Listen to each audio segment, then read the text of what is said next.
right? I'm JC, right? Like, we're going to put out videos, and it's not a bot. It's not an AI machine. It's a real human. So it'll be interesting, how much they're going to reward, like, actual creators like that. Yeah. Because you go on YouTube and internet right now. I watched I was watching a news segment on the whole Venezuelan Maduro capture, right? Because I like to do research, like, kind of, not necessarily why they did it, but, like, I want to hear all of the answers before I assess, and, like, whether, right, wrong, and different. Right. And I watched this YouTube video, and it was about a 8 to 10 minute video explaining the capture of Maduro, why they think the U.S. did it, yada, yada, yada.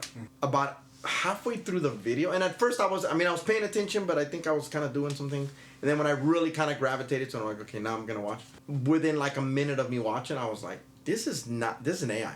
This is not a real person. And sure shit, I went on the comment section, and yeah, it was an AI bot. Yeah. But I gotta tell you, a really good one. A really good one. Yeah. It was clean. There was no lip sync issues. They had the look. They had the hand motion. It was just. It was on like target. 2% not human. Like, it's that 2% of uncanny valley that gets you to be like, oh, that's not real. Yeah. I get fooled by it all the time. Not on TikTok. It'll be so, like, when they put like themselves, like, they're like at this part of the screen. They're like, this is da da da da da.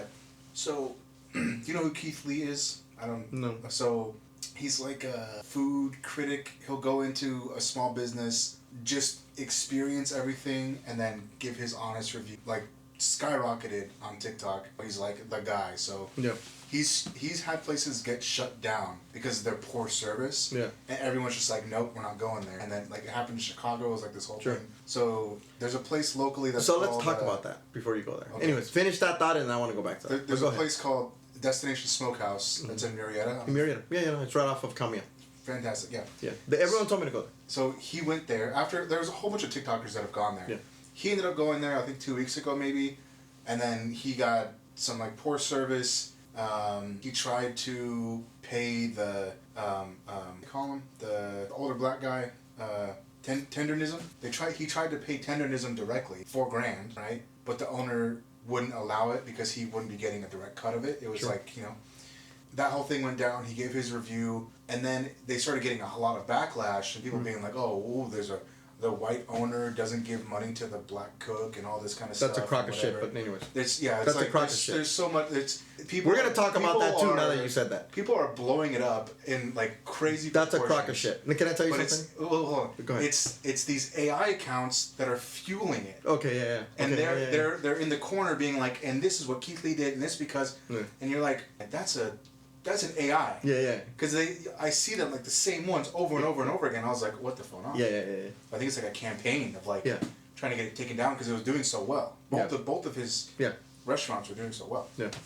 I got some thoughts there. These are some good ones. Okay, so let's talk about the two. Let's talk about the first one, then we'll talk about the second one. Mm-hmm. First one. Let's talk about, hey, this is a popular TikToker that goes into businesses, and then he gives his honest review, and he's gotten restaurants shut down because of, let's just call it bad service. Let's just call it that. Let me give my very direct answer, and then I'll give context to it, okay? Because I think it's going to be important. For anyone that's ever owned a business or put their entire life into the business, for you to go in there and shut down an entire business all because you happen to get bad service that one day, or God knows what could have happened that caused them to give you bad service, is a terrible thing. It's a terrible thing to do. Sorry, it just is. You don't know what that family is going through, especially if it's a family-owned independent business. They literally could be on their last leg. They literally could have no money to have hired somebody, and they're doing the best that they can, and this is like they're on their last leg, and they're gonna lose everything if they don't find a way to keep this business open, right?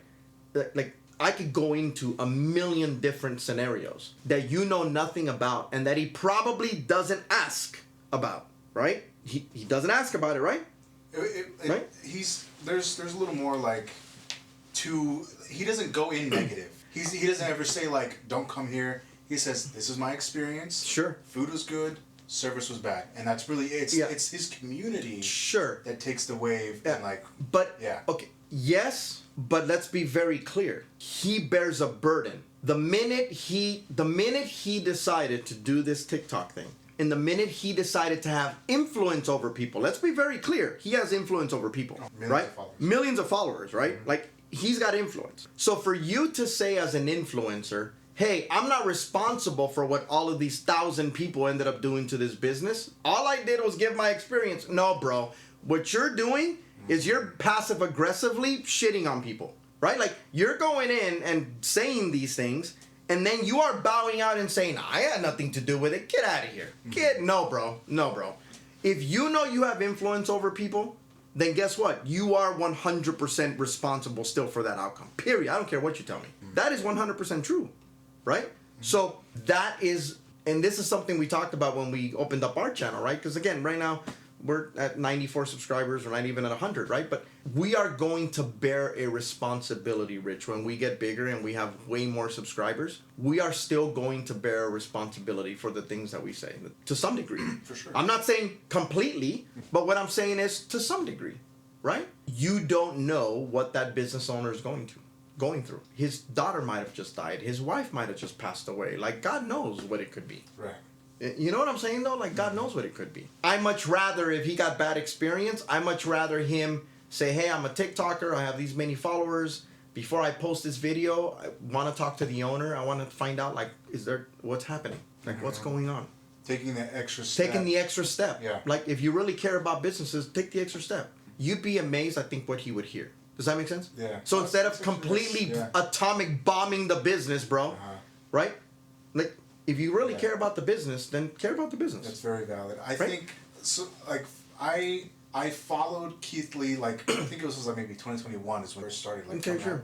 And he's not as, like, on my For You page now. I've just heard different. There's a whole thing called, like, the Keith Lee effect. So if you pass, you get, like, tons of people. If you fail, right? But one of the things that he'll usually say is when a place does good and it has like a good like back and forth, he does talk to the owner. But it's when he can't get in contact with the owner, because there'll be times where he'll send his wife in because he has a familiar face. Like, people know who he is, so he'll send his wife in for the service, and then she'll come back with her, like, was the service good? Like, how's the food? Whatever. Were they mean? Whatever.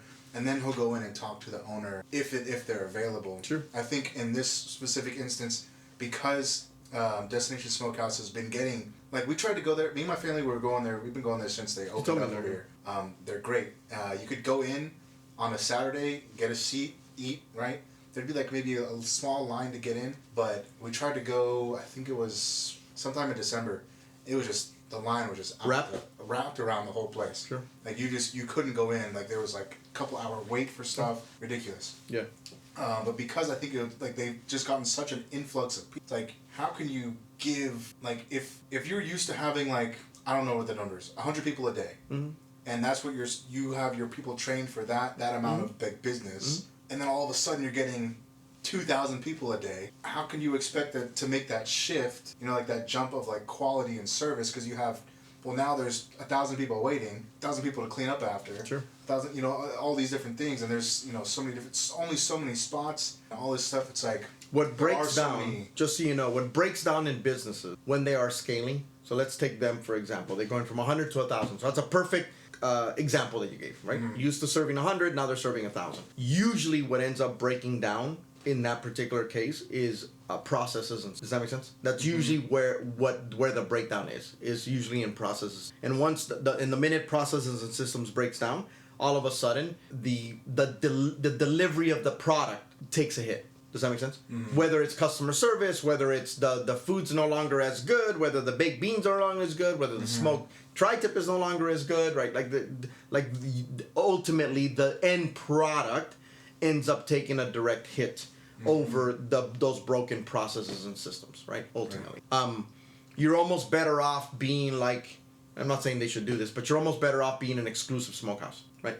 In other words, saying, hey, we only serve 200 people a day. We only serve 300 people a day. How much you want to bet and again, I haven't even looked at their website, but I'm a digital guy, right? So I'm even a step ahead. How much you want to bet that if they put out an ad and saying, hey, we are so popular, right? And we appreciate it, and we want to thank the community, and we're one of the top smokehouses in all of Southern California, yada, yada, yada, right? With that being said, we want all of our customers to know how utterly, unbelievably important it is for us to maintain to maintain, right, our structure and to maintain the quality, not only of our food, but of our service. We don't ever want to short you and when you're coming to Destination Smokehouse, right?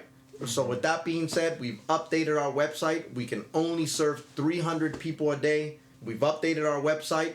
Go to our website. You can now book your time, right, online to make sure that you come here and you're at peace and you don't have to wait in line for 2 hours and da-da-da-da-da, right? And I'm not saying they have to do that forever. What I'm saying is it makes it a scalable system. Does that make sense? Yeah. That's easy to scale, right? Because if you're now, let's say you're used to serving 200, you can say we're not going to serve 300. So you can scale that because you can know ahead of time, I'm going to do another 100 people.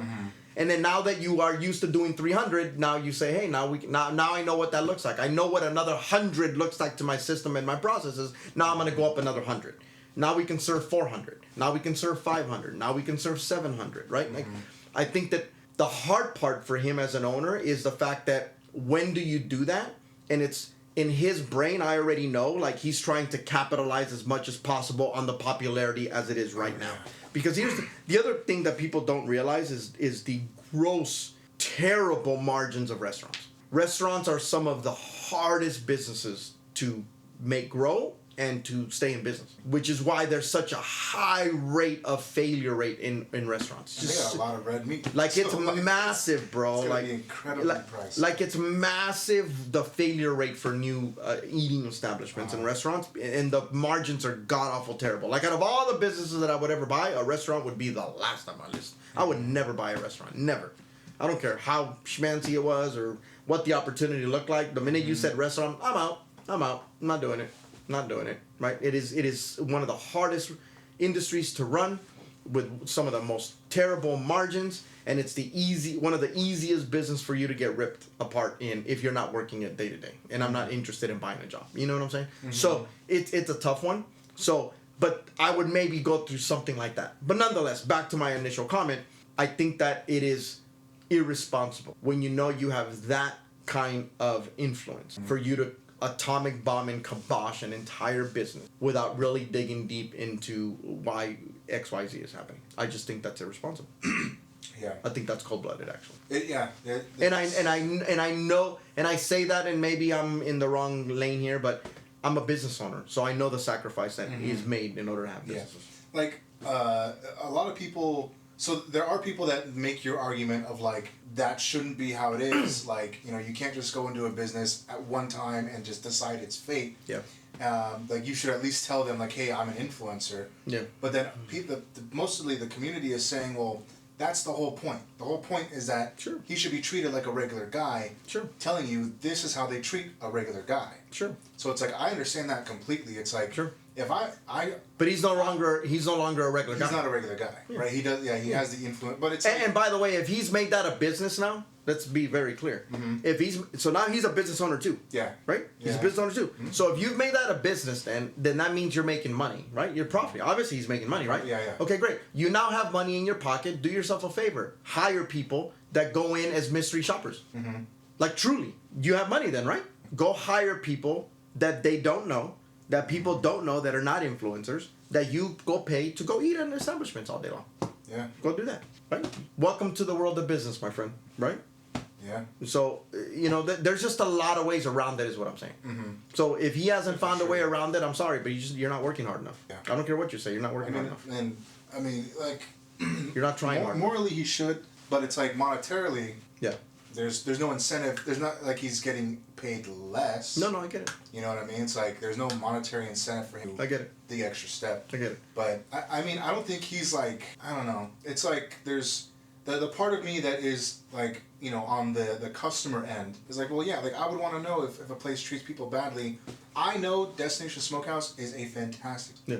Like if you've been there, you know their food is amazing. Yeah. The owners are awesome. Like they're fun together. Yeah. You know, but if you have none of that context, then that's when the reputation starts going down. Everyone locally knows that's the fucking place to go. It's like everyone's told me to go there. If Phil's is like a 7, this place is like a 12. Okay. Yeah. Same price. Yeah. Better for you know it's for Smokehouse. Sure. Yeah. And it's just, I don't know, like the fries alone, like they're so good. Stop they're like eating fries. no, listen. Are you gonna argue over the fries? If you have one of their fries, you'll understand because the way that they're made is just like so like homemade. Like so, like they're not just like some. You want to go there now? I would go there now. Yeah. Hell yeah, I'd go there right now. Yeah.